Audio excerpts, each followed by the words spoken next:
On today's episode, corn and bacon bruschetta, an original recipe from our new food blogger.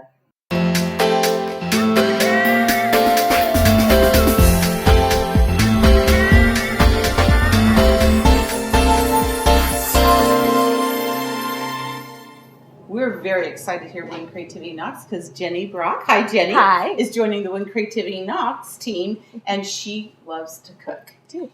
Yes, she does. And tell us a little bit about your blog. So my blog, Centered by the Plate, is a mixture of both recipes and local restaurants all over the Bay Area. This is really going to be a lot of fun because we usually don't do cooking because, if I can't make a craft project, we don't cook. So let's go ahead. What have you planned for us today? So today we're going to make a roasted corn and bacon bruschetta with some fresh ricotta and fresh basil. Okay.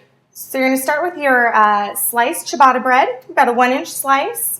Get those set out on your baking tray that's already been lined with some aluminum foil. I'm going to lightly spray both sides with some extra virgin olive oil. If you don't have a nifty sprayer like that, can you just brush it on? Absolutely. Okay.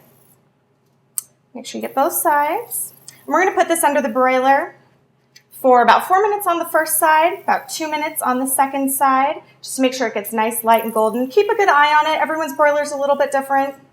Does it matter what kind of olive oil? Just whatever you have in the house, really. I mean, you mostly just want it to help it get nice and golden. Okay. And so now we're going to pop this in the oven, and we're going to show you what to do next. So Jenny, what's the next step? So I've already started in a 450 oven. I've sliced up 3 slices of bacon into little 1/2-inch pieces. It's already started roasting a little bit. To that, we're going to add 1 cup of fresh corn kernels. 1 cob is usually about a cup's worth. If you don't have fresh corn on hand, frozen works just as well. Just make sure it's thawed. Measure out about a cup of it. Yeah, and you don't no can? I don't prefer the can myself, but if that's the option that you've got. But I find that the frozen is... Okay, this sounds really stupid. Would you run the frozen under hot water to thaw it out? I usually like to just kind of let it set in the fridge for a little while. You can, I suppose. I don't see why you couldn't, except to make it a little extra water in there. But I usually let it just I'll put it on a plate in the fridge and just let it sort of sit for a couple hours. So now this is just going to go back in the oven again? It is. So we're going back in the 450 oven for 3 minutes. After 3 minutes, we'll pull it out, kind of toss it a little bit more just to make sure that everything's roasting pretty evenly. 3 more minutes and you should be good to go. It smells so good in this kitchen, Jenny. Oh my goodness. So we're kind of down to the home stretch here. Pretty much. All you're doing now is assembly. So while your corn and your bacon are roasting, you can go ahead and spread your ricotta on your already toasted ciabatta bread. Kind of a sort of a heaping tablespoon. You just want to get a nice spread on there. What the ricotta is also going to do is help hold all those little morsels on there too, so that they're not falling off all over the place. And do you put a little sea salt on that? I'm going to, yeah. Okay. So yeah, once you've got them all, because the ricotta itself, it's got a great flavor, but it is a little bit mild. And I feel like the sea salt really just kind of helps it jump. I love sea salt. I don't ever use table salt anymore. I do too. The table salt's almost too salty for me now. Yeah. I think the sea salt has such a better flavor to it. I found this pink stuff.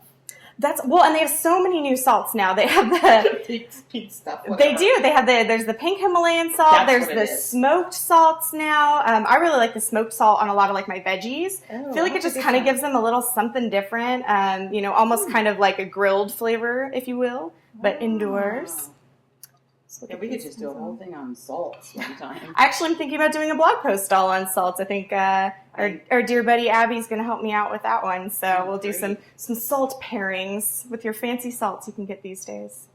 All right. My son-in-law George loves the salts too. Does he? Yeah, he loves them. Well, and they're so pretty now too. I know. I like the pink one sitting on my counter. All right. So just going to grab a little pinch. Just do a light sprinkle over the top of those.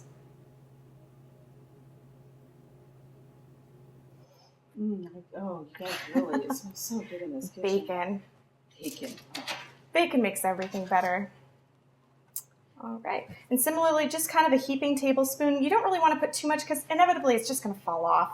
So you just want to get a nice little layer of it right on there. You don't want to mush it in. You just want to gently gently, just a little bit so that it's, it's got a nice little hold there. But you don't want to pile too much on top of that. You don't need very much at all. A little bit of that. A little bit of your fresh julienne basil right on there. Adds a little color and a little extra flavor. And how pretty is that? Oh my God, this is beautiful. Look at this. Yeah. Oh, this is so good. Oh, Jenny, we can't wait to finish. Well, you guys can go now because we're going to finish. We're ready to these and dig in. eat them. Jenny, thank you so Of much. course, and we it was my really look pleasure. forward to having you with When Creativity Knocks. You know what we I say? look forward to it too. When Creativity Knocks, open the door.